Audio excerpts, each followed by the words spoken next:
Halo teman-teman, selamat datang di channel kita. Jangan bosan-bosan ya menonton video ini, karena kita akan menjelajahi banyak hal menarik yang pasti akan menambah pengalaman kita di dunia nyata. Siapkan diri kalian untuk mendapatkan inspirasi baru yang menyenangkan. Ayo kita mulai.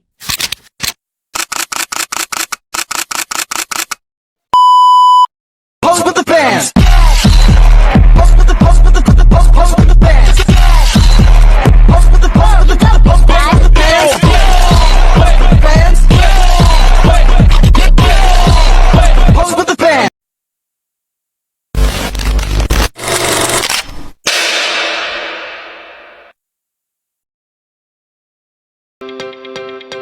Assalamualaikum warahmatullahi wabarakatuh. Selamat pagi teman-teman remaja seluruh Indonesia. Hari ini bertemu lagi dengan kami di segmen edukatif mengenai pornografi. Bersama saya Nabila Dia Rizky dan saya Soraya Hidayat dan saya Elizabeth Perlen Pasaribu. Baiklah teman-teman remaja di seluruh Indonesia, hari ini kita akan membahas topik mengenai pornografi dan luka yang tak terlihat. Nah, topik ini sering kali menjadi bisik-bisik, namun kita nggak tahu seberapa besar dampak dari bisik-bisik tersebut. Kalau kamu penasaran dan pernah terpapar hal tersebut, video ini cocok banget loh untuk kamu. Yuk, bagaimana kita melihat realita paparan di zaman era digital sekarang?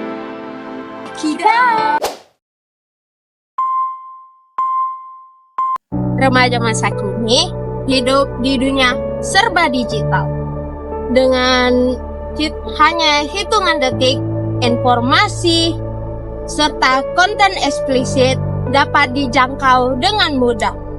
Menurut data dari KPAI dan Kominfo, lebih dari 50% remaja di Indonesia sudah terpapar konten pornografi sebelum memasuki usia 17 tahun. Nah, pertama kali mereka dapat mengakses konten ini karena hal yang tidak disengaja, seperti iklan. Nah teman-teman, sumbernya bisa dari mana aja loh. Misalnya situs streaming, iklan pop-up, dan bahkan dari media sosial. Nah, konten pornografi itu tidak selalu berupa video eksplisit, tapi dengan teks erotis, meme, dan itu ilustrasi pun termasuk. Sayangnya, algoritma internet akan mengarahkan penggunanya ke konten yang serupa. Sekali melihat videonya, pengguna akan minat dan terus-terusan akan melihat konten-kontennya. Bukan cuma soal niat, tapi juga sistem yang memancing rasa penasaran di kalangan remaja. Nah, teman-teman, rasa penasaran di kalangan remaja, terutama dalam konten ini, akan membentuk tingginya suatu hormon dan juga rasa penasaran terhadap hal-hal pornografi yang ada di sosial media. Nah teman-teman, sekarang kita masuk ke dampaknya ya. Paparan pornografi tidak hanya berhenti di layar saja, bahkan ia bisa meresap ke pikiran kita dengan cara berpikir, bahkan berperilaku.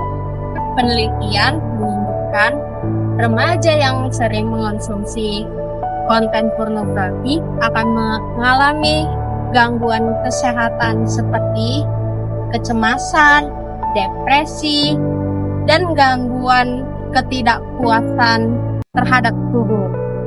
Dari konten-konten pornografi ini, gejalanya muncul seperti sama halnya dengan adiksi.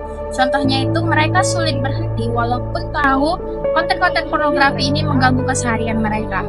Lalu juga merasa bersalah setelah menonton konten-konten pornografi tersebut. Nah, hal ini akan mereka lakukan secara berulang kali karena mereka sudah kecanduan, sama halnya dengan kecanduan kepada narkoba, yaitu addict.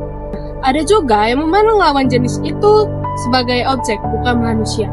Dengan cara itulah mereka mempengaruhi cara menjalin hubungan. Dan yang paling menyakitkan, banyak remaja yang akhirnya merasa insecure, merasa tidak percaya diri. Namun, hal ini bukan karena mereka melakukan sebuah kejahatan, tapi mereka belum paham bagaimana cara mengelola dari konten-konten pornografi tersebut. Jadi di sini saya akan memberikan gambaran lebih jelas dari testimoni dari remaja.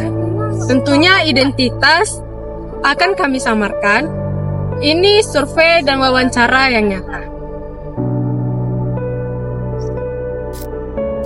Baik deh, sejak kapan kamu mengenal konten pornografi ini?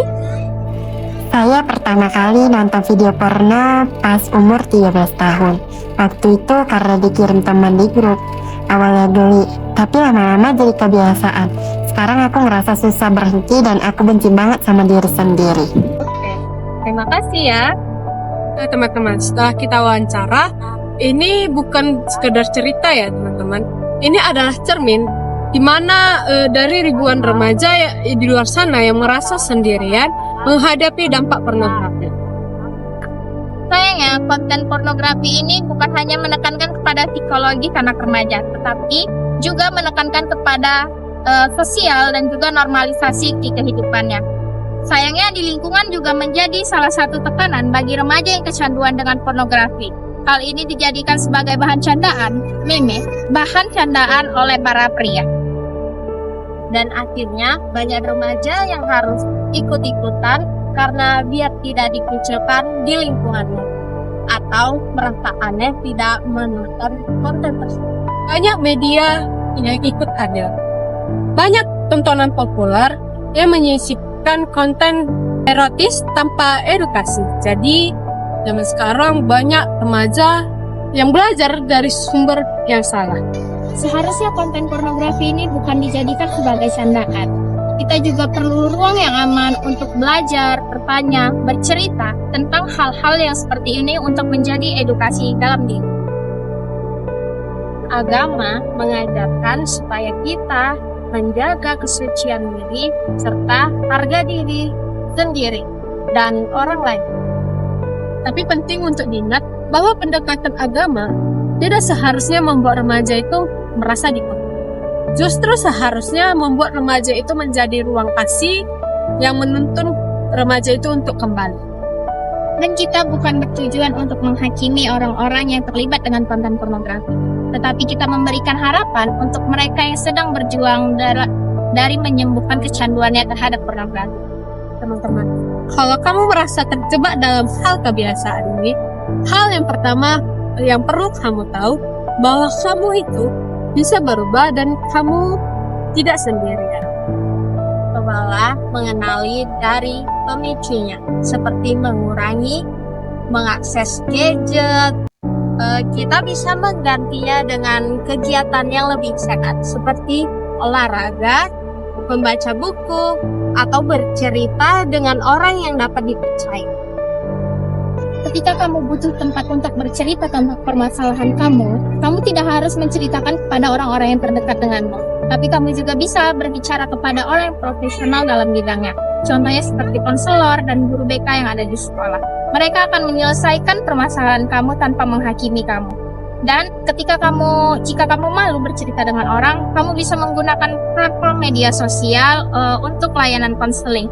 Karena di sana sudah terjamin, aman, dan terpercaya. Rahasia kamu akan terjaga untuk diri kamu dan orang-orang konseling. Dan untuk orang dewasa, guru, orang tua, dan kakak, mari kita hadir tanpa menghakimi remaja zaman sekarang. Dengarkan cerita mereka dan validasi perasaan mereka. Pornografi bukan hanya sekedar tontonan untuk anak remaja, tetapi pornografi juga akan menyebabkan luka kepada diri kita, menciptakan citra yang buruk untuk diri kita, dan juga akan menjadi momok untuk diri kita sendiri ke depannya. Tapi, kabar baiknya, luka itu bisa disembuhkan dengan cara yang profesional dan mengurangi konten-konten pornografi lainnya. Masa pemulihan mungkin sangat panjang, tetapi setiap langkah kecil kita ingin berubah, itu sudah sangat berarti untuk diri kita sendiri. Kalau kamu sedang berjuang, kami ingin bilang, kamu layak dimengerti, kamu pantas dipulihkan, dan kamu tidak sendirian. Baiklah teman-teman, banyak sekali dampak dari konten-konten pornografi yang kita lihat. Mulai dari tekanan sosial, psikologis, dan norma-norma sosial lainnya. Nah teman-teman, kami harapkan teman-teman untuk mengurangi konten-konten pornografi karena hal tersebut akan merusak kesehatan mental kalian dan juga citra diri kalian. Baiklah, kami dari kelompok 6 Proyek Kesehatan Mental, dengan ini kami pamit undur diri. Terima kasih. Selamat menyaksikan. Bagaimana teman-teman dari penyampaian kami mengenai dampak pornografi? Kami berharap teman-teman mengerti dan memahami apa yang kami sampaikan.